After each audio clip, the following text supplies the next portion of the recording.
Bom dia, pessoal. Sejam todos muito bem-vindos para a nossa aula de língua portuguesa. Hoje faremos o processo de resolução de questões de um simulado que eu disponibilizei para vocês e vamos refinar, realinhar, né, comentar sobre alguns assuntos que são bem relevantes.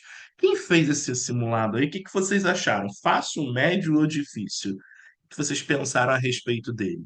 Realmente tem algumas questões bem complexas, algumas questões bem tranquilas da gente desenvolver, de pensarmos, né? A galera que já está comigo nas outras turmas, vimos muitos dos assuntos que aqui estão. Então, concordância, regência, crase, formação de palavras, né? As diferenças do que de conjunção integrante do que de pronome relativo. Então, a gente já comentou sobre muitos assuntos. Hoje, nós vamos fazer aí, né, uma revisão. Vamos refinar todos esses tópicos, tá? Bora lá, então. Bom, a primeira questão de língua portuguesa, ela vai abordar sobre um aspecto muito relevante, que é sobre a tipologia textual. Galera, isso aqui hoje, né? Antes os concursos nem exigiam tanto a parte da tipologia textual, mas agora parece que virou pré-requisito, né? Não existe mais uma questão, uma prova de língua portuguesa sem exigir a tipologia textual. É um assunto que eu considero relativamente tranquilo, mas que muitos alunos têm dificuldade por perceberem no mesmo texto outras marcas textuais, né? Então a gente precisa repensar um pouquinho a respeito dessas questões. Qual é o primeiro bizu que eu sempre passo para os alunos? Vejam só. Um texto, ele pode ter outras marcas de tipologias, tá?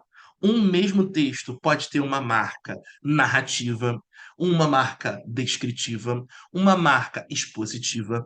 Um texto pode assumir outras tipologias dentro dele mesmo.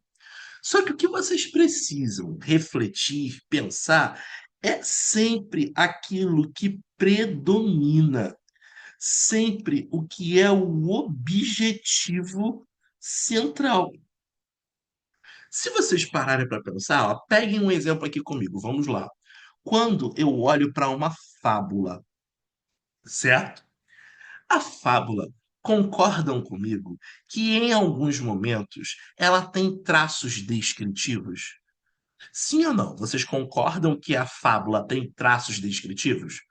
A gente sabe que a fábula é uma história que envolve animais. Esses animais são personificados, né? Esses animais recebem atributos humanos e sempre é um texto que traz uma moral, traz um ensinamento. Em algum momento, a fábula vai se propor, por exemplo, a detalhar aquele animal, a detalhar aquela situação, a descrever o enredo.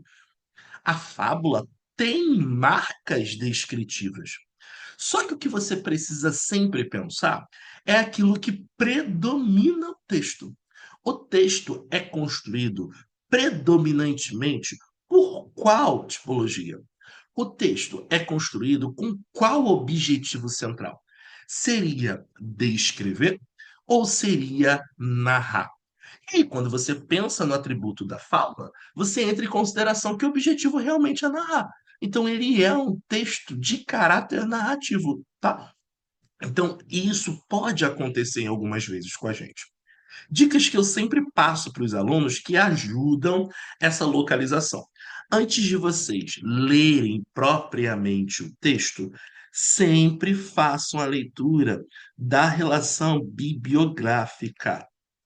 Olhem o traço bibliográfico, porque a bibliografia do texto vai já orientar para vocês qual é o tipo de textualidade ali, né, que a gente consegue perceber, que a gente consegue detalhar um pouco mais. Por exemplo, a questão pede para vocês desenvolverem sobre a estrutura desse texto é predominantemente argumentativa, descritiva, injuntiva, narrativa ou desculpa, ou expositiva. Primeira estratégia que eu faço é olhar a referência bibliográfica. A referência bibliográfica diz assim, ó, Fiocruz. Galera, Se é o texto da Fiocruz, eu já consigo pensar que, por conta dessa referência bibliográfica, o site, o lugar, a instituição já me fornece alguns dados relevantes, né? Possivelmente esse texto tem um caráter informativo, porque ele é da Fiocruz. E aí eu tenho, né, a aquarela de 1826, e o texto discorre sobre o seguinte: no Rio de Janeiro do século XIX, os médicos, cirurgiões e boticários eram, em sua maioria, brancos e pertenciam a classes sociais mais abonadas. Já os sangradores, curandeiros, parteiras e amas de leite eram quase sempre escravos, libertos e pessoas livres e empobrecidas, entre elas imigrantes e africanos livres. Era essa população desfavorecida que tratava dos problemas de saúde mais urgentes de quem precisava, não importava se ricos ou pobres. Os sangradores ofereciam seus serviços pelas ruas e praças das cidades e em lojas de barbeiros, enquanto as parteiras trabalhavam em ambientes domésticos, cuidando de questões relacionadas não apenas ao parto, mas também a abortos e doenças genitais. Oficialmente, sangradores e parteiras deveriam lidar com casos simples de doença e fazer apenas o que médicos ou cirurgiões mandassem. Porém, a população recorria a eles porque partilhava de suas concepções de doença e saúde. Observa a historiadora Tânia Salgado Pimenta. Coque Fiocruz. Então a gente percebe que esse texto, galera, ele tem um caráter informativo. Da Fiocruz, está falando sobre condições de saúde, mostrando o período histórico, tentando nos informar sobre como essas pessoas se construíram, sobre como a ciência pode se construir, sobre a contribuição que esses indivíduos tiveram. Então, não tem um texto de caráter argumentativo. Ou seja, não há a defesa de um ponto de vista com o objetivo de convencimento. O texto argumentativo, ele tem por caráter convencer o leitor. Não é um exemplo desse texto. Eu não tenho aqui a presença, por exemplo, de um texto injuntivo. O texto injuntivo, que é aquele que a galera sempre tem mais dificuldade porque não lembra, o injuntivo é o texto prescritivo, é o texto que dá uma ordem, é o texto que dá um conselho. A receita, os mapas, os manuais, sempre são textos que te dão um norte, uma orientação, uma ordem. Faça, desça, beba, ande, vire à esquerda, vire à direita. Eu não tenho nesse texto traços injuntivos. Portanto, a letra C também está de fora. Vejam que eu não posso também considerar esse texto de caráter narrativo. Ainda que minimamente algumas pessoas poderiam perceber, ele está contando a história, né? A história dos médicos, cirurgiões e boticários, a história dos curandeiros, parteiras e as amas de leite.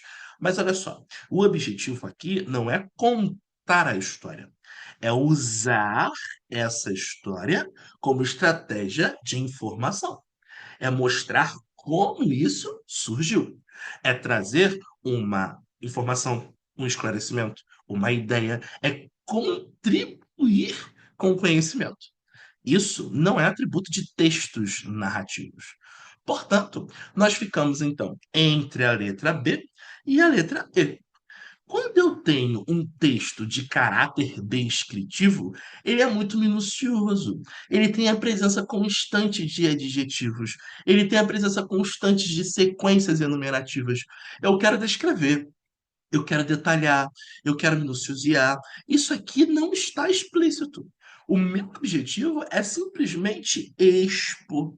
O texto expositivo, ele tem como caráter ser informativo, apresentar ideias, apresentar dados, trazer informações. Portanto, gabarito fica para a gente com a letra E. Eu tenho um material, depois eu posso disponibilizar para vocês, que eu mostro sobre uma tabela de tipos textuais. Essa daqui, ó. Para a gente, às vezes, não ficar muito confuso, eu tenho uma tabela do que a gente vai considerar como texto descritivo. São aqueles textos que possuem características, qualidades, especificações, trazem a noção de adjetivação. Os verbos estão no presente do indicativo, no pretérito imperfeito. Não há sequência temporal.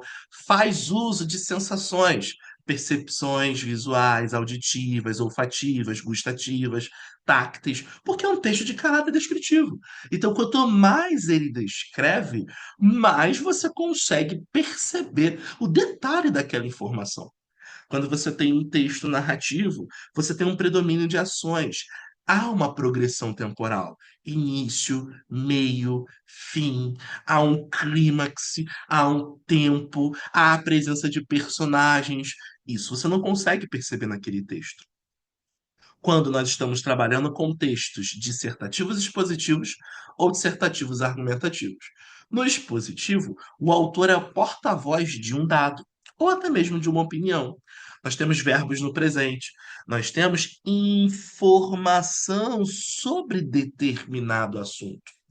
Nós temos a apresentação de conceitos e definições.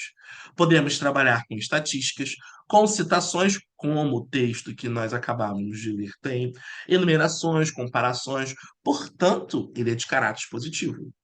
O argumentativo, por sua vez, ele vai trabalhar com a opinião sobre um determinado assunto. E, além disso, uma estratégia de convencimento. O objetivo é convencer. O objetivo é trazer uma nova perspectiva, uma nova abordagem. Ele vai trazer argumentos comprovados, conhecimentos consensuais, dados estatísticos, pesquisas, citações, autores renomados, tudo que ele consegue trazer para comprovar a sua opinião. Em contrapartida, o injuntivo, como eu acabei de comentar com vocês, ele vai trazer uma linguagem simples e objetiva. Ele vai utilizar verbos no modo imperativo, como uma receita de bolo.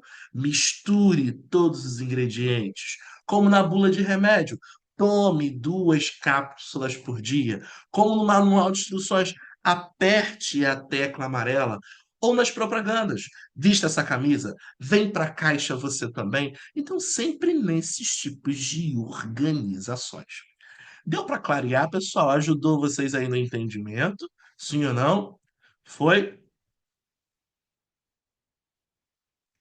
Foi aí, gente?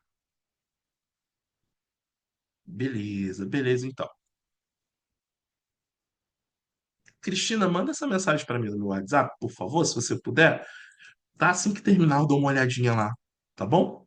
Pode deixar que eu vejo lá se colocaram ou não para você, para vocês, né? Beleza, gente, então vamos voltar lá para nossa questão. Então, o gabarito marca para a gente a número 1. Vamos agora para a número 2. Vamos lá? Bom, o trecho: o jovem morreu num bombardeio.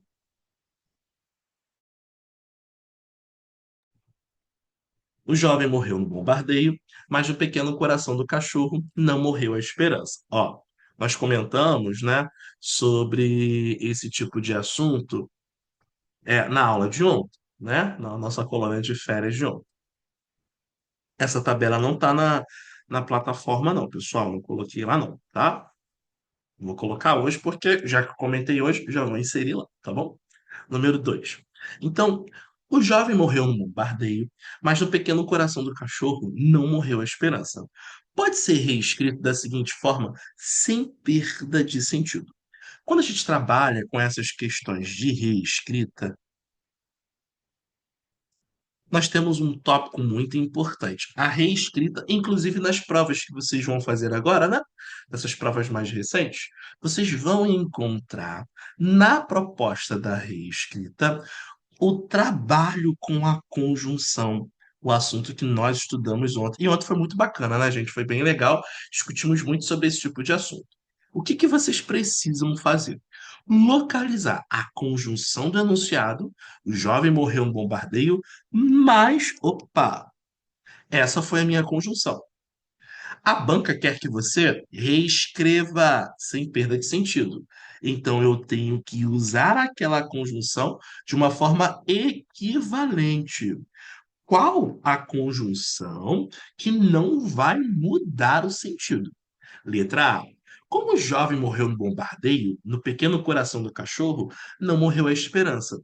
Lembra que a gente viu ontem que quando a conjunção como, iniciar uma oração, trazer a ideia de primeiro acontecimento e segundo acontecimento, ela é causal. Aqui, por exemplo, ó, como o jovem morreu no bombardeio, eu tenho a relação de causa. Então, isso aqui é a causa. E qual é a consequência? Não morreu a esperança, tá? Então, a letra A não pode ser. Por quê? A conjunção mais do meu enunciado é uma conjunção adversativa. Ou seja, ela trabalha com a ideia da oposição, traz um sentido de contraste, de oposto. Então é isso que eu preciso localizar. Na letra B, já que o jovem morreu, opa, a expressão conjuncional já que também ela é causal. Não pode ser a letra A, não pode ser a letra B. Olho para a letra C. O jovem morreu no bombardeio, portanto, a gente viu que é uma conjunção conclusiva. Da mesma forma que logo, sendo assim, assim, são conjunções de caráter conclusivo. O jovem morreu no bombardeio, embora, opa, vimos ontem, inclusive, que a conjunção embora, ela é uma conjunção concessiva, que tramita a ideia de um argumento fraco, né? Nós temos o embora, nós temos o conquanto, temos o mesmo que, temos o ainda que, vimos o não obstante. Quem lembra daquela que nós vimos ontem que a gente falou assim, que isso existe? O malgrado, né? São essas conjunções aqui que indicam a ideia concessiva. Agora, o entretanto tem o mesmo sentido do mais, porque a gente pode usar mas, porém, entretanto, contudo, todavia. São conjunções que vão marcar a ideia de oposição. São conjunções que vão ser classificadas como adversativas. Logo, a reescrita correta é a letra E. Fechamos isso aqui, pessoal. Sim ou não? Lance o aqui na tela, por favor, se foi tranquilo.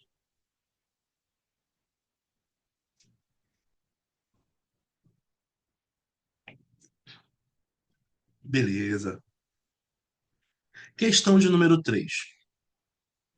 Assinale a alternativa que apresenta, respectivamente, os processos de formação das seguintes palavras utilizadas no texto. Eu tenho hipermemória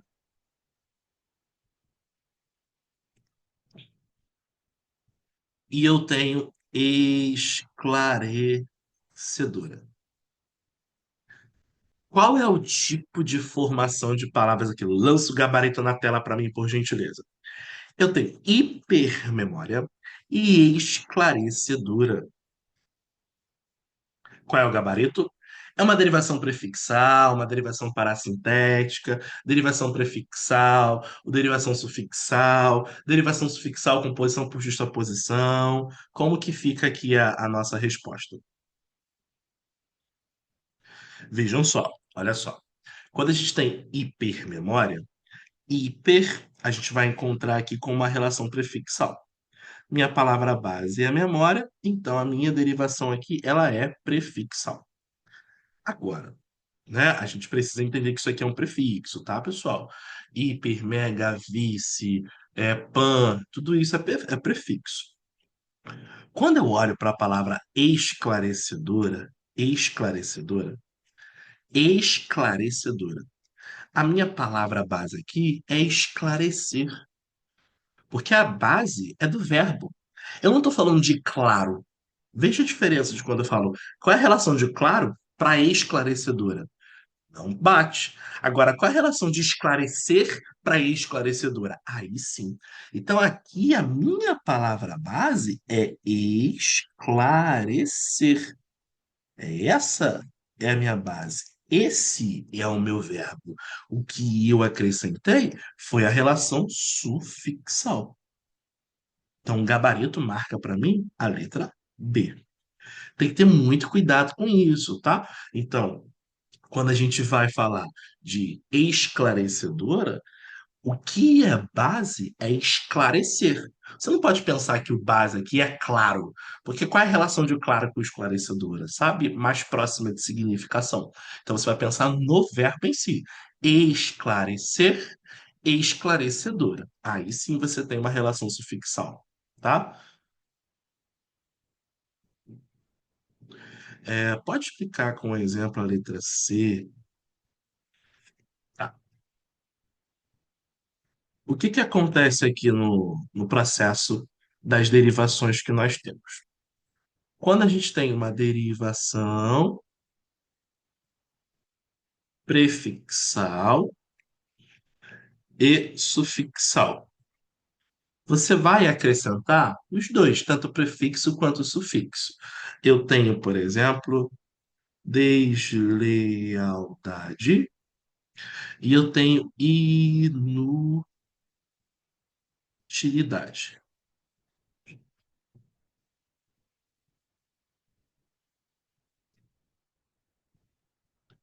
Aqui eu sei que minha palavra base é útil.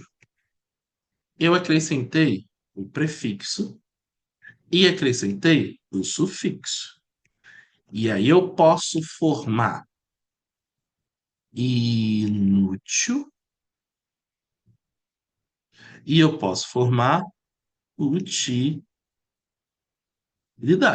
Vejam que as duas propostas elas existem. Na palavra deslealdade, a mesma coisa. Eu tenho a minha palavra base que ela é leal. Eu formo desleal ou formo lealdade. A derivação prefixal-sufixal, ela faz uso dos dois afixos, tanto do prefixo quanto do sufixo. Mas eu posso retirar sem nenhum problema e ainda construir significado. Se eu tiro o sufixo, eu tenho desleal, existe. Se eu tiro o prefixo, eu tenho lealdade, existe. Se eu tiro o prefixo, eu tenho utilidade, existe. Se eu tiro o sufixo, eu tenho inútil, existe. Então a gente precisa entender que o processo da derivação prefixal e sufixal, ela se dá com o acréscimo ou não do prefixo e do sufixo. Diferente de quando a gente tem a parassintética.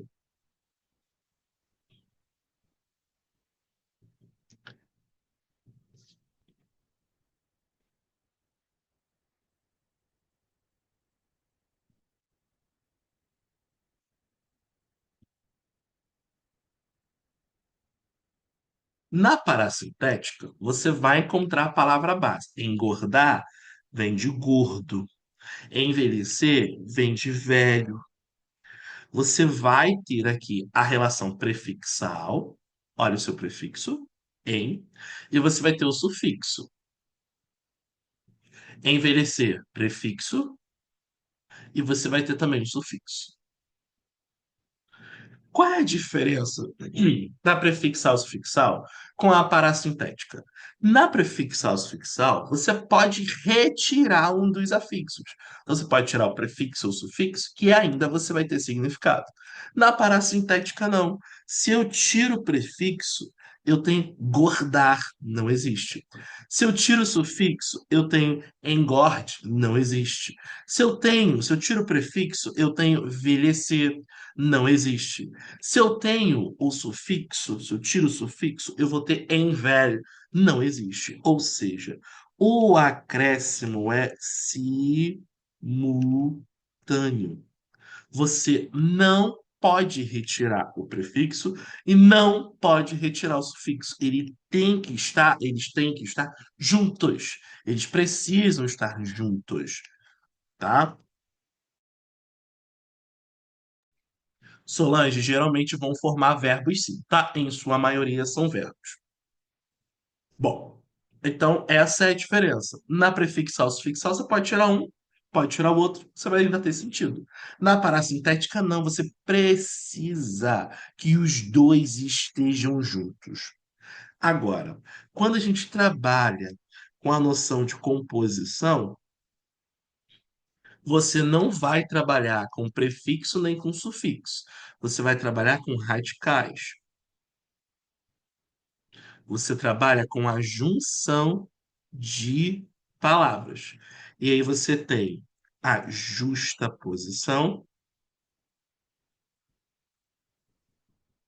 e você tem a aglutinação.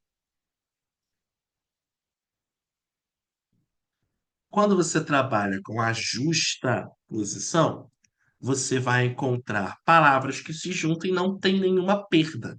Então, não há perdas. E na aglutinação,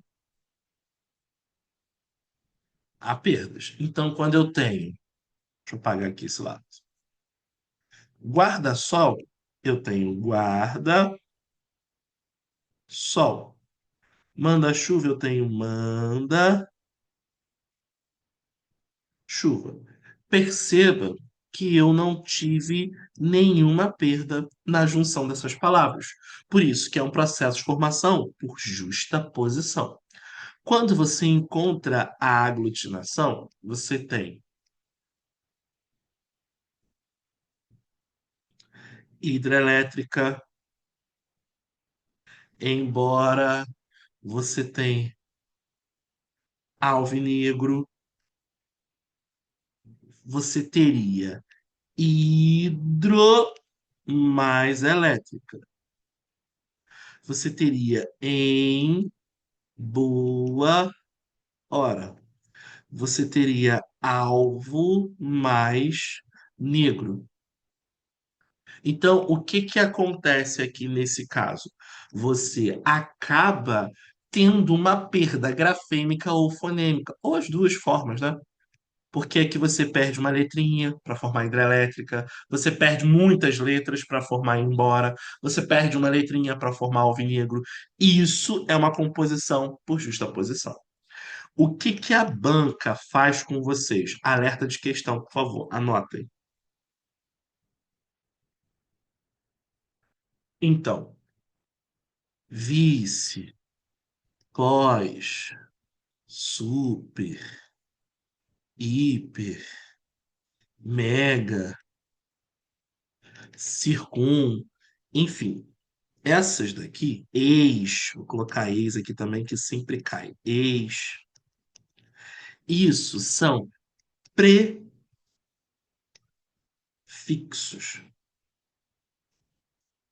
O que que a banca faz com vocês? É isso aqui, ó. Ela bota essa palavra, ó. Super-homem. E aí você, que não tem maldade, marca isso aqui como uma justa posição. Por que você marca isso aqui como uma justa posição? Porque você entende que super é uma palavra e homem é uma outra palavra. Não houve nenhuma perda. Então é uma justa posição.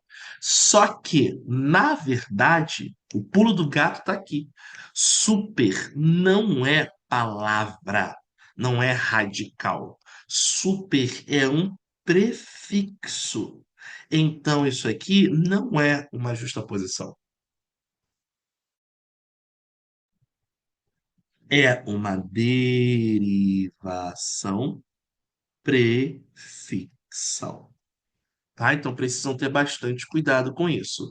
Por exemplo, ex-namorado, tá? Ó, prefixal. Supermercado, prefixal. Pós, prefixal. Vice-prefeito, prefixal, tá? Porque isso aqui são prefixos. Beleza? Já dei o bisuraço aí para vocês não errarem na prova. Tudo tranquilo até aqui? Falem comigo aí, por favor. Lance o aqui na tela. Beleza. Vamos lá para nossa próxima questão, então. Eu acho que essa daqui vocês acharam bem difícil. Essa número 4. Quem fez aí? Vocês acharam essa difícil, sim ou não? A número 4. Essa 4 eu morri. Eu coloquei de propósito mesmo. Mas vamos lá. Essa aqui é muito boa. Essa aqui é. Essa, pra mim, é a melhor questão. Essa foi a melhor questão. Gente, deixa eu só ver um negócio aqui do ar rapidinho, que senão eu vou morrer. Minha garganta já tá indo embora. Então vamos lá. Número 4. Considere a seguinte passagem do texto. O choro é uma resposta emocional que pode ser desencadeada por uma variedade de estímulos e situações. Camila Castro, psicóloga especialista em neuropsicologia e terapia cognitivo-comportamental, explica que chorar é considerado uma forma crucial de expressão emocional que serve a diversos propósitos adaptativos. Analise as afirmativas a seguir, tendo em vista o uso do termo que nessa passagem. Eu sempre bato na mesma tecla toda vez que eu tenho uma turma para concurso de magistério. Vocês precisam aprender o que de conjunção integrante e o que de pronome relativo.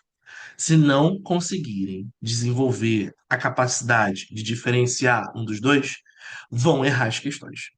Então, isso aqui é um exercício constante que a gente precisa fazer. Então vamos marcar os Qs que estão nesse fragmento. Bora lá. O choro é uma resposta emocional que Camila nananana, explica que chorar é considerado uma forma crucial de expressão emocional que. Bora lá. Vamos mais uma vez comentar sobre. O que tem milhares de funções. As principais que vocês precisam dominar. Quando é um pronome relativo. Quando é uma conjunção.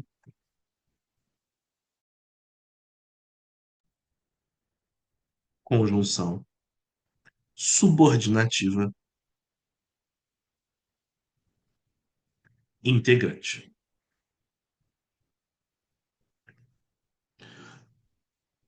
Quando o seu que for um pronome relativo, você vai sempre buscar o seu referente.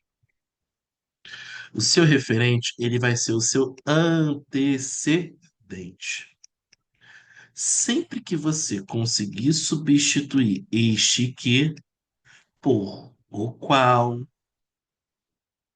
a qual, os quais ou as quais. Por exemplo, a casa que comprei é azul. Preste atenção. Olha para o seu que e vejam. A casa que comprei é azul. O seu pronome relativo sempre vai buscar um referente. Se ele busca um referente, é porque ele contribui com a coesão do texto. Por que que ele contribui com a coesão do texto? Porque você evita a repetição vocabular. Porque eu poderia dizer, a casa que comprei é azul. A casa comprei é azul. Porque este que retoma o seu antecedente, retoma a sua palavra anterior. E você tem certeza disso quando você consegue substituir por umas, né, por uma das formas de pronome relativo. A casa que comprei é azul, a casa a qual comprei é azul. Se você consegue realizar essa substituição, é porque este que é um pronome relativo. Ele busca um referente. O referente é sempre o antecedente. Eu vou fazer as substituições. Quando eu tenho uma conjunção subordinativa integrante, este que ele vai ser substituído por isso ou por disso. Este que ele é um complemento verbal. Por que que ele é um complemento verbal? Prestem atenção no que eu vou mostrar para vocês. Ó,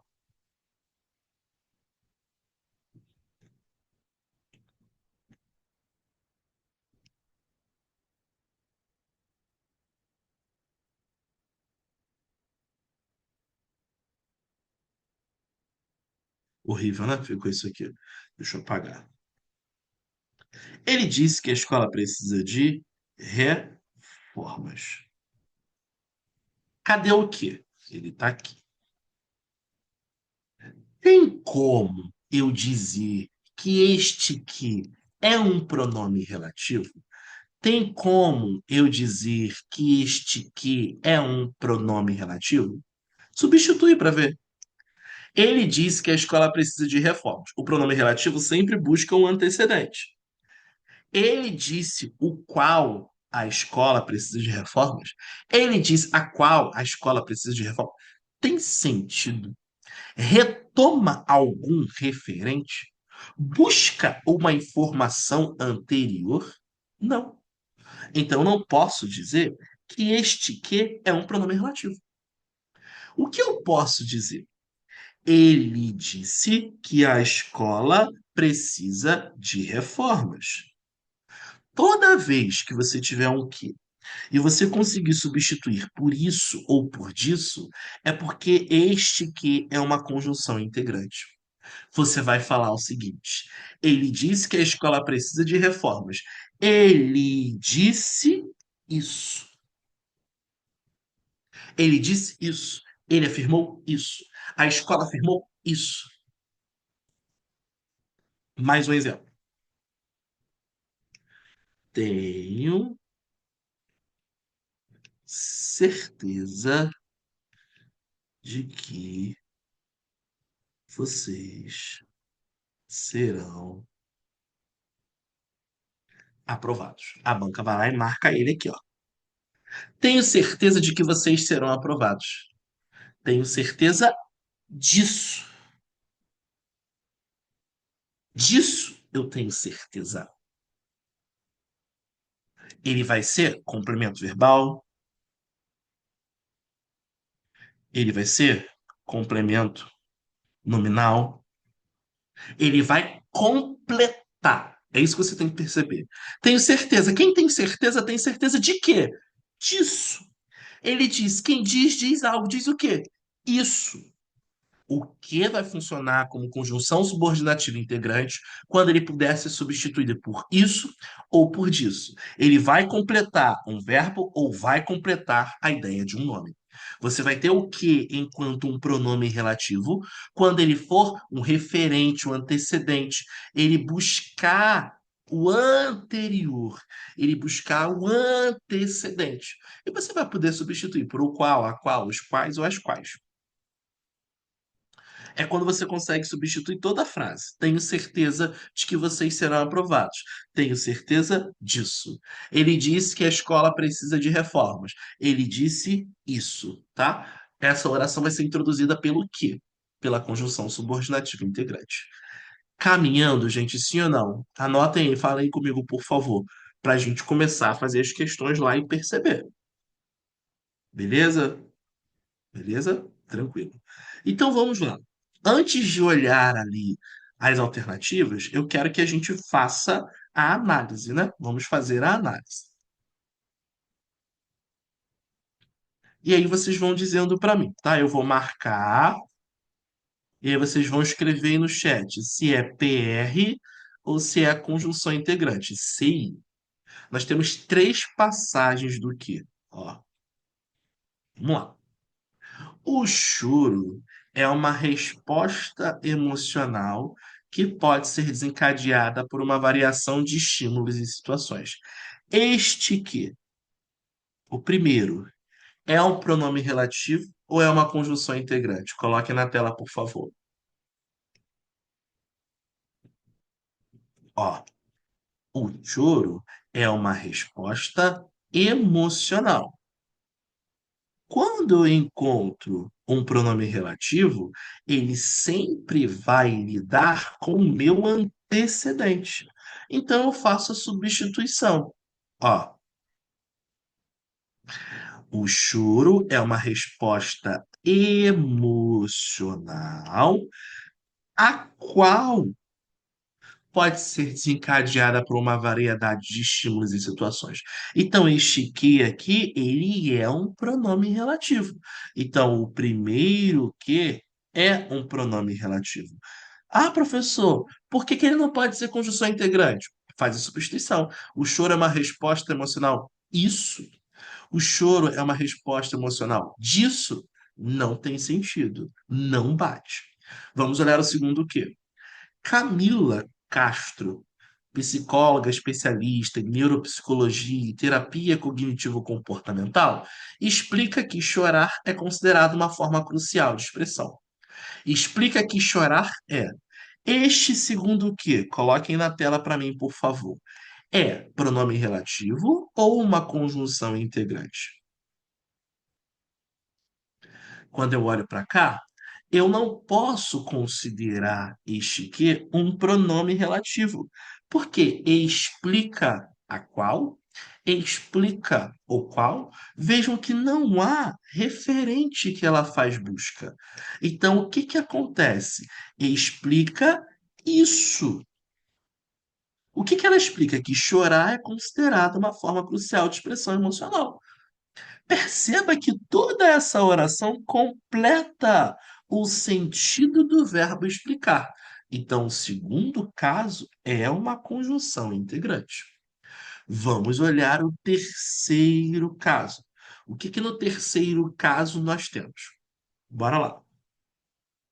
Considerado uma forma crucial de expressão emocional que serve a diversos propósitos adaptativos. Esse que, o terceiro, é uma conjunção integrante ou é um pronome relativo? Coloquem na tela, por favor.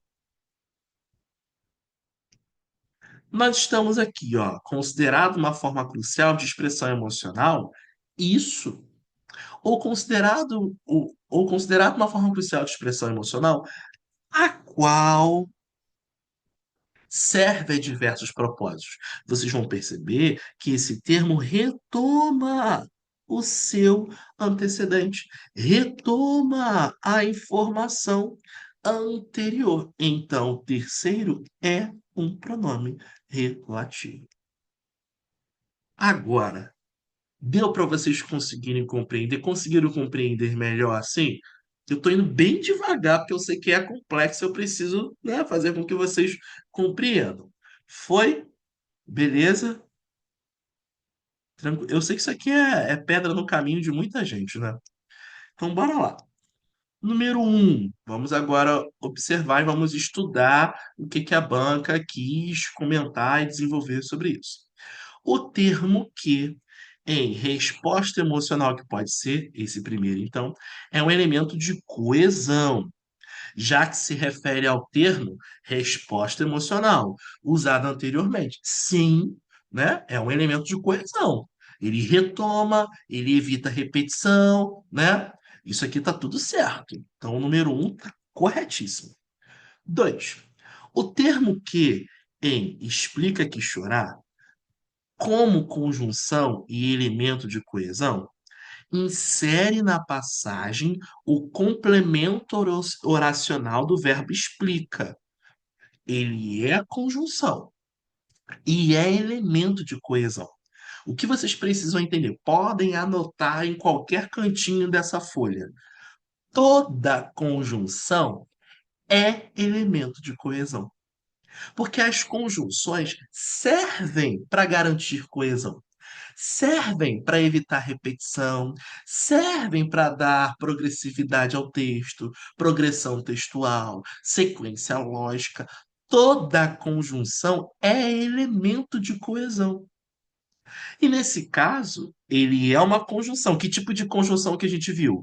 Uma conjunção integrante. E ele insere na passagem o complemento oracional do verbo explica sim. Porque quem explica, explica algo, explica alguma coisa, explica o quê? Isso. O que introduz toda essa oração. Como a gente viu, então, o número 2 também está certo. O termo que, em expressão emocional, o terceiro caso aqui, ó, foi usado como pronome relativo para fazer a coesão referencial com o termo expressão emocional. Foi isso que a gente viu. O que retoma o antecedente, a gente substituiu por a qual e validamos que é um pronome relativo. Certo. 4. O termo que em resposta emocional que pode ser e em expressão emocional que serve poderia ser substituído com igual correção por a qual. Certíssimo, porque os meus referentes estão no singular e estão no feminino. Se fosse respostas emocionais, a gente diria as quais, porque a gente vai concordar, mas como está no singular, é a qual. Então, sim, o tópico de número 4 também está certo. O termo que, nas três ocorrências, foi usado como elemento de coesão. Ok, certo. Uma vez que tem a função de retomar substantivos anteriormente expressos. Ué, o explica é substantivo? Não. O explica é verbo. Os outros dois retomaram substantivos, mas a conjunção integrante retomou um verbo. Então a número 5 está errada. Portanto, gabarito um, 2, 3 e 4 apenas. Segue a letra A. Dificílima, muita gente errou, mas acredito que boa parte conseguiu compreender agora. Foi, pessoal? Sim ou não? Falem comigo aí, por gentileza. Professor, agora foi. Foi. Que bom, vocês gostaram aí. É, essa é complexa, mas gradativamente assim, ó, passo a passo, né? A gente vai chegando lá. Português é lindo, né, gente? Por favor, pelo amor de Deus. Olha, a número 5 eu não vou comentar muito, porque é rápido, né?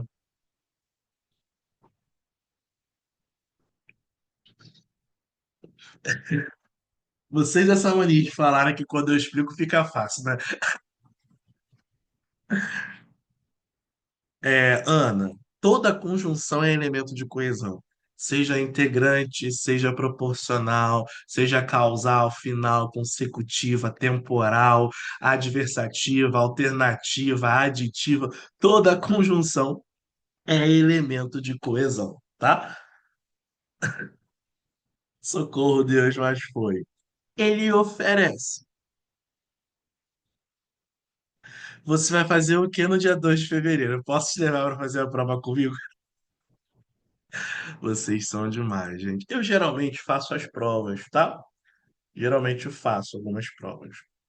Na de Itaboraí, eu cheguei a fazer uma, outra passei extremamente mal, né? À tarde foi horrível, porque eu fiquei numa sala com um único ventilador, né? Então, assim, foi um caos.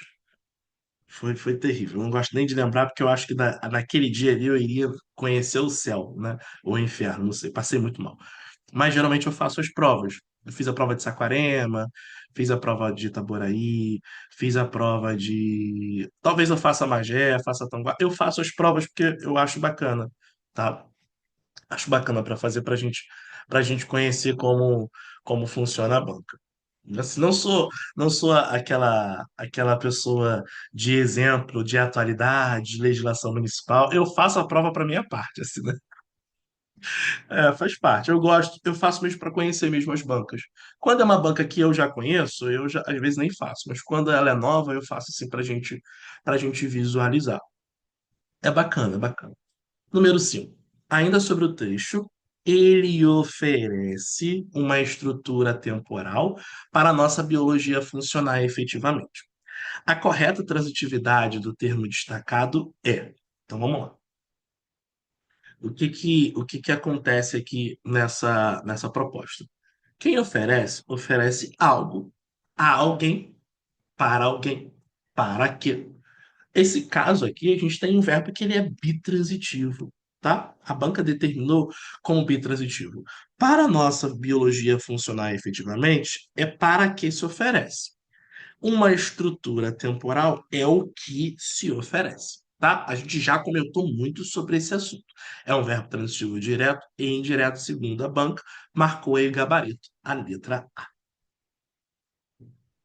Bom, vamos aqui agora para a questão de número 6. Acho que a número 6 é bacana para a gente reforçar. Cai bastante, tá? No IBDO e no IAN. Essas duas bancas adoram questões de acentuação. Claro que todas as outras também gostam, né? Mas elas têm um amor maior. Elas gostam muito de questões de morfologia e noções basilares da língua. Assinale a alternativa na qual todas as palavras foram corretamente acentuadas. Todas foram acentuadas corretamente. Dica que tio Jonathan sempre passa em toda a aula. O e E não são mais acentuados. Coloquem na tábua do coração de vocês. O e E não são mais acentuados, tá? Então, todas as palavras com o e E não são acentuados. Como assim, professor? O que que você está dizendo sobre? O enjoo, vou, mou, não recebem acento. E, lá do nosso credeleve, né? Ó,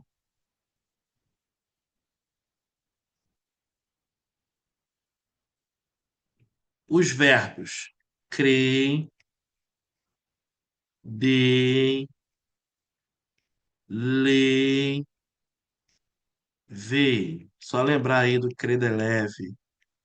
Então, todos os verbos creem, deem, leem e veem não são mais acentuados. Toda palavra com o e não se acentua, tá? Outro ponto que é interessante, que a gente já viu que o tio Jonathan sempre fala: oi, el e ei. Essas daqui. Prestem atenção. Só vai acentuar no final. Se estiver no meio, não acentua. Está no final, acentua. Exemplos. Bora lá. Dói.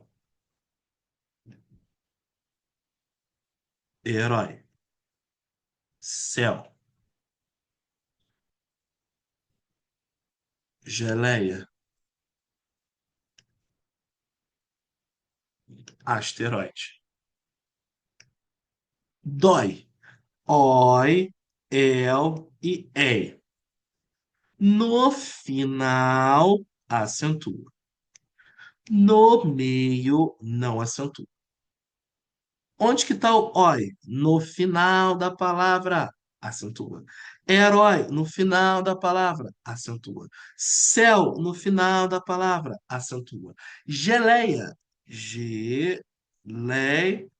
No meio, não acentua. Asteroide, asteroide. No meio, não acentua. E se eu tenho, por exemplo, a palavra heróico? Heróico. Acentua ou não acentua? Separa. Heróico. No meio, não acentua. Só vai acentuar oi, el e ei no final. Se estiver no meio, não acentua.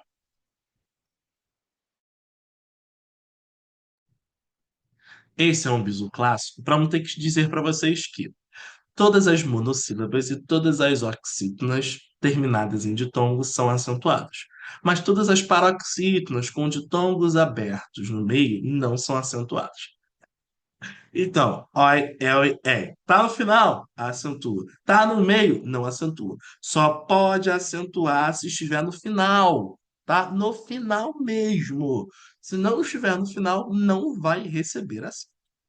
Entendido? Beleza? Sim ou não? Então aqui, ó, a gente já sabe que voo tá errado, joia tá errado.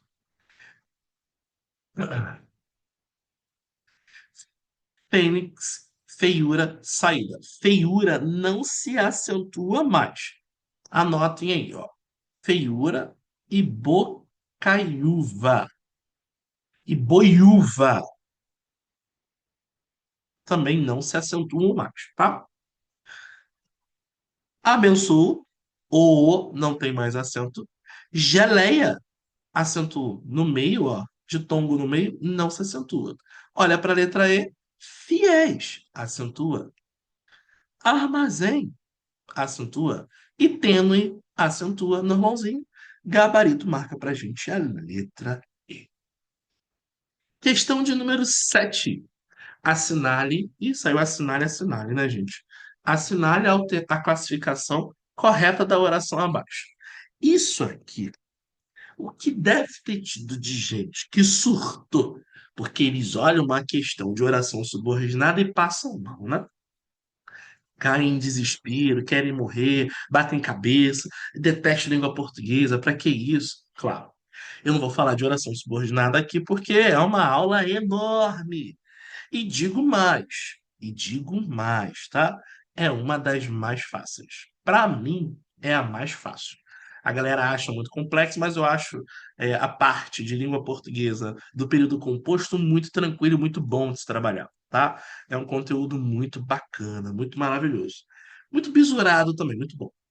Aqui, gente, eu vou dar uma dica só para vocês. Uma dica só, tá? Uma dica só.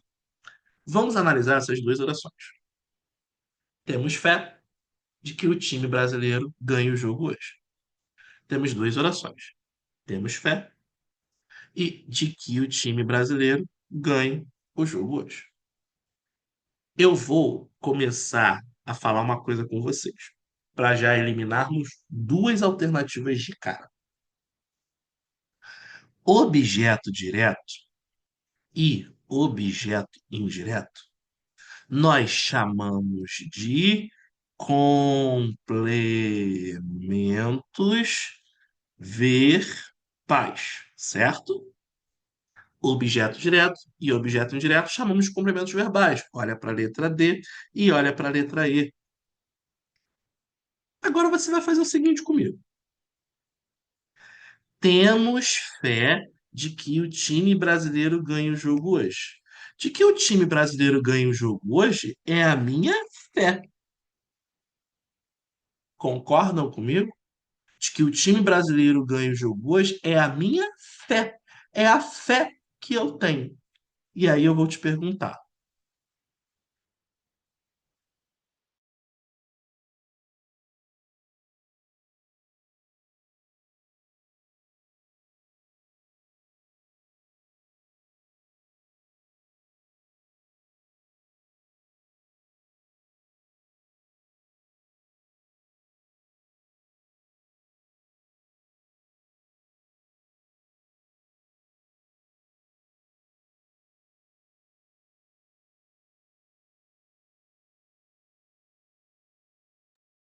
Pessoal, eu voltei. Vocês estão conseguindo me ouvir aí, sim ou não?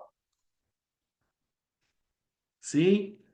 Então, pela felicidade de muitos, a minha energia acabou, né? A Enel sendo a Enel. Então vamos lá, faltam poucas questões. Vamos aproveitar esse ritmo. Liguei o roteador aqui do meu celular para a gente fechar a aula, né? Ai, meu Deus, como sempre, ó. Enfim, não possa ser que trave um pouco aí para vocês, tá? Deixa eu só dar uma melhorada aqui para ver se vai. Beleza. A Ana me deseja um dia cheio de energia, né? Sensacional isso. Então, bora lá. Então, se são complementos verbais, o objeto direto e o objeto indireto são complementos verbais. Então, quando eu tenho temos fé de que o time brasileiro ganhe o jogo hoje, eu estou completando fé. E a palavra fé é verbo ou a palavra fé é um substantivo? E aí, o que que vocês acham? Coloquem na tela para mim, por favor. Fé é verbo ou fé é substantivo? Então, se fé é substantivo, eu não posso dizer que esta oração é subordinada, substantiva, objetiva direta e indireta, porque elas completam o sentido de verbos e não o sentido de nomes. Então, eu já elimino a letra D e já elimino a letra E. Sigamos.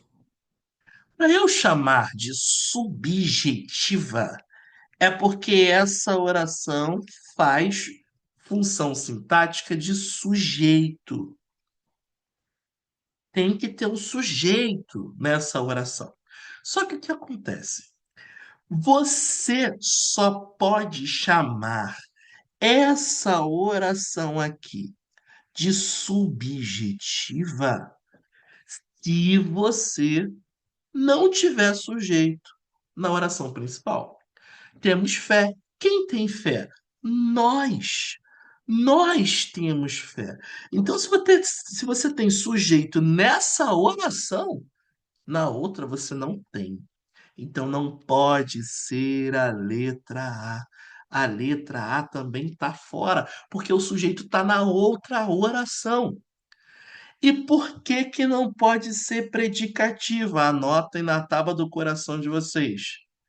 Verbo de ligação. E aí eu pergunto: cadê o verbo de ligação?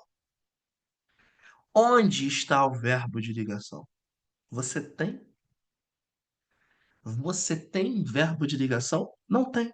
Para você chamar uma oração de subordinada, substantiva, predicativa, tem que ter verbo de ligação. Se não tem verbo de ligação, você não tem essa oração. Simplesmente o gabarito marca para a gente a letra C. Porque é uma oração que completa o sentido de um nome, que completa o nome fé, que completa o substantivo. Portanto, letra C vai de gabarito. Deu para entender, pessoal? Consegui clarear um pouco aí a vida de vocês? Deu para entender por que que é letra C? A gente faz por estratégia de eliminação, tá bom? Vamos para número 8. Eu vou acelerar um pouquinho para que a bateria também no notebook não acabe, né? Ai, ai, é muita sorte, o azar. Que bom, gente, fico feliz. Número 8. Assinale a alternativa que apresenta o uso correto da crase. Então, onde que a crase está correta aqui? Bora lá? Devido à festa de aniversário, né? Giana, Marta não poderá comparecer ao jogo. Elise estava disposto a conhecer. Hermínia chegou a vender brigadeiros. Antes do início da avaliação, Samuel acarentou a irmã, fez o pagamento a prazo. E aí? Qual é o correto aí? Qual o gabarito?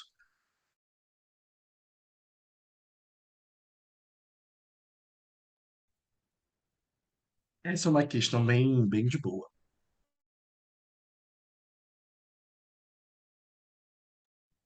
Muito bacana. O que que a gente tem que pensar aqui nesse caso? Vamos lá, duas abordagens interessantes. A crase é proibida em alguns tópicos nessa questão. Diante de verbo, diante de palavra masculina.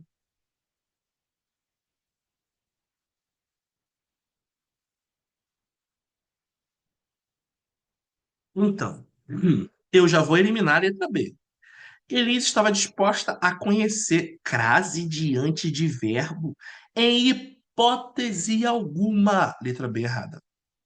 Hermínia começou a vender brigadeiros. Crase diante de verbos em hipótese alguma. Tá errada. Fiz pagamento a prazo. Prazo é uma palavra masculina. É o prazo. Isso está errado. Eu só coloco crase diante de palavra feminina. Então, prazo não tem crase. Se você anda por aí nas lojas, em determinados estabelecimentos e verifica que a prazo tem crase, está errado, tá? Então a letra E não pode ser o nosso gabarito. Quando eu olho para a letra D, a gente sabe que a crase é a exigência de uma preposição. Quando eu olho para acalentou, eu pergunto para vocês: quem acalenta, acalenta alguém. O verbo não exige preposição. Se o verbo não exige preposição, o que que essa crase está fazendo aqui? Está errado. Não pode ser a letra D. Olha para a letra A. Devido à festa. Devido, quem é devido é devido a algo, a alguma coisa. Aqui, festa. Festa é uma palavra feminina. Se é uma palavra feminina, eu digo a festa. A junção do a de preposição mais o a de artigo gera para mim a crase. Gabarito, letra. É um assunto que a gente pode aprofundar, né? Com o tempo vocês vão aprofundando. Mas deu para a gente dar uma revisada. É importante a gente fazer esse processo de revisão. Vamos para a questão de número 9. Leia com atenção as afirmativas abaixo. Quem está no curso já consegue dominar esse assunto, né? A gente já estudou bastante sobre. Ainda temos uma listinha que eu vou mandar para vocês ainda, para vocês treinarem mais um pouco. Essa de regência. Número 9. Leia com atenção as afirmativas abaixo. Bora lá? Carlos sempre possui virtude e compaixão louvável. Cristina trajava chapéu e saia amarelos. Roberto comprou brinquedos e roupas novos. Conheci belos moças e rapazes. É proibido a entrada. Qual é o nosso gabarito? A galera aí de Tanguá tá afiada, né? Nesse tópico. Esse tópico que é muito bacana, muito importante. Bora lá. Olha só. Carlos sempre possuiu virtude e compaixão louvável. O adjetivo louvável, ele pode concordar com o mais próximo ou ele pode concordar com os dois. Então, quando eu digo compaixão louvável, está certo, tá? Ele concordou com o mais próximo. Aqui está corretíssimo. Letra B. Cristina trajava chapéu e saia amarelos. Nesse caso, eu poderia dizer, ó, chapéu e saia. Eu posso dizer amarela, porque eu vou concordar com o mais próximo, ou eu posso concordar com a totalidade. Se eu concordo com a totalidade, é o chapéu e a saia. Na língua portuguesa, o masculino sempre prevalece. Então, chapéu e saia amarelos. Eu posso colocar amarela concordando com a mais próxima, ou vou colocar amarelos concordando com a totalidade. Então, o tópico 2 está correto. Roberto comprou brinquedos e roupas novos. A mesma coisa. Ó, brinquedos e roupas, adjetivo. Posso concordar com o mais próximo, então eu digo novas. Ou posso concordar com a totalidade. Se eu concordo com a totalidade, a prevalência é sempre masculino. Então, os brinquedos e as roupas.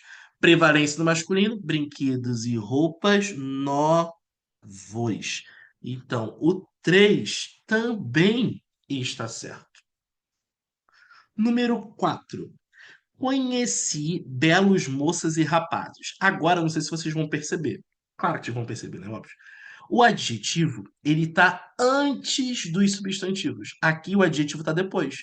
Então agora eu coloco, ó, tananã, moças e rapazes. Percebam que no exemplo, nos exemplos anteriores, a luz está na minha face, gente. Eu acho que consigo ligar a câmera aqui. Acho que dá para ligar a câmera. Percebam que nos exemplos anteriores, os adjetivos estão depois. Então agora o adjetivo está antes. Quando o adjetivo está antes, a regra diz que só pode concordar com o mais próximo. Somente com o mais próximo. Então, belos moças e rapazes, não. Belas moças e rapazes, porque a concordância agora é só com o mais próximo. Então, recapitulando. Quando o adjetivo está depois, você concorda com o mais próximo ou você concorda com a totalidade. Concordou com a totalidade, a preferência sempre será masculina. Ah, Jonathan, e se eu tiver duas palavras femininas? Aí você vai colocar no feminino. Mas se você tiver uma palavra masculina e uma feminina, o feminino prevalece. Então, quando o adjetivo está depois, concorda com o mais próximo ou com a totalidade. Quando o adjetivo estiver antes, você só pode concordar com o mais próximo e desconsidera os anteriores. Beleza? Regrinha de concordância nominal. Essa aula vai ficar gravada. Depois, se você quiser assistir para notar com mais atenção, né, ter mais detalhes, eu vou disponibilizar lá no grupo para vocês. E o último é proibido a entrada. Sempre que você tiver determinante, você tem de concordar. Se eu dissesse é proibido entrada, corretíssimo, certo. Agora, se eu digo é proibido a entrada, erradíssimo, porque se você colocou o a concordância tem de acontecer. Então é proibida. Portanto, fica aqui correto para a gente somente um, dois e três. Gabarito é a letra C. E para a gente fechar a nossa aula de hoje, o nosso encontro, vamos fazer a questão de número 10. Bora lá, falta pouco. Não desiste, não, não solta da minha mão, não, vamos junto. A número 10 fala o seguinte: assinale a alternativa em que a palavra mais no texto desempenha papel adjetivo e não adverbial. Esse é fácil, é só a gente lembrar do seguinte: quando a palavra tem um papel adjetivo, ela se refere a um substantivo, ela se refere a um nome,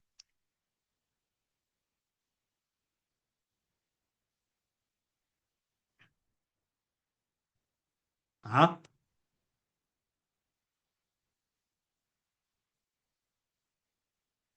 E, gente, desculpa, eu coloquei errado aqui, né? Ele quer saber onde tem erro na concordância. É isso mesmo, letra A. Tá doido? Era só para ver se vocês estavam atentos. Mentira, eu fui desatento aqui mesmo, tá? É a letra A. Que bom, a um 3 e 4 desculpa, a um 2 e 3 são as certas, né? A banca pede o erro. Bom, o sinal que vocês estão aí em alerta, né? Sinal que vocês estão aí pensando, ó, vambora. Todo mundo em sinal de alerta aí. Bom, vamos lá para o número 10.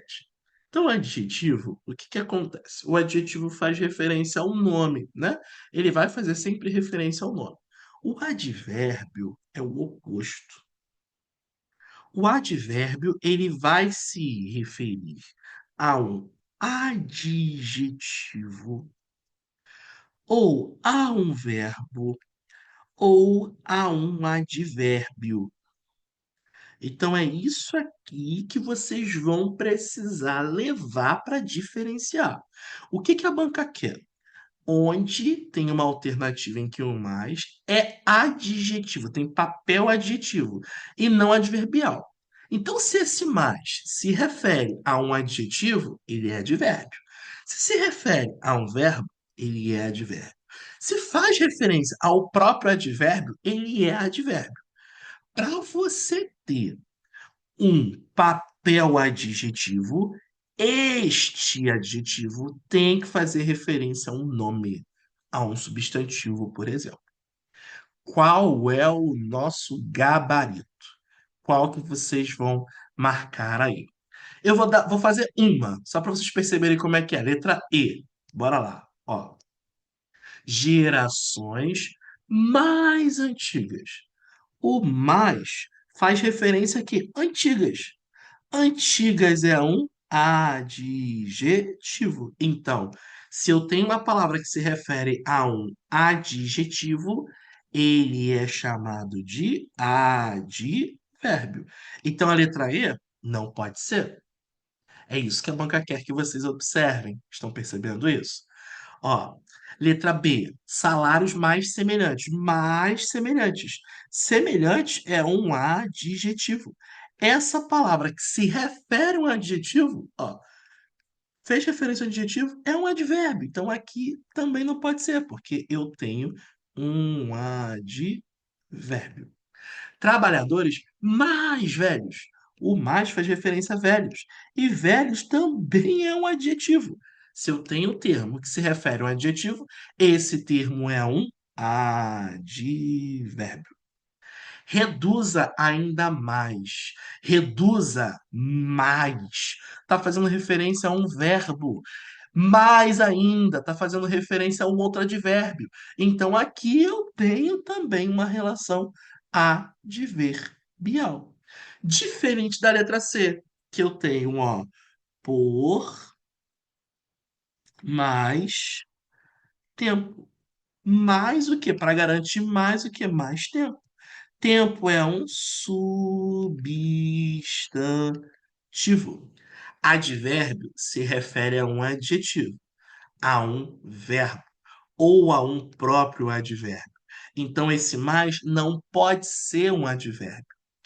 Agora, o adjetivo, ele sempre se refere ao nome, mas tempo, tempo é um substantivo, substantivo é um nome, logo esse mais eu chamo de adjetivo. Gabarito marca pra gente a letra C. E aí, fechamos a nossa aula de hoje. Antes do notebook desligar, ele hoje não trapaceou a gente. Galera, quero muito agradecer a presença de vocês, um sextou desse. E aí, como é que foi? Conseguiram? Foi bacana? Deu para compreender alguma coisa? Pegaram alguns bizus? Fixamos bastante, né? Quero agradecer demais a presença de vocês, tá? Vocês são sensacionais e sigamos rumo à aprovação. Semana que vem ainda temos mais uma semana repleta de aulas.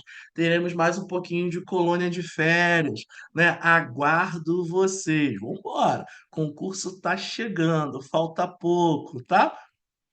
Gente, muito obrigado aí pela presença de vocês. Até a próxima. Tchau, tchau.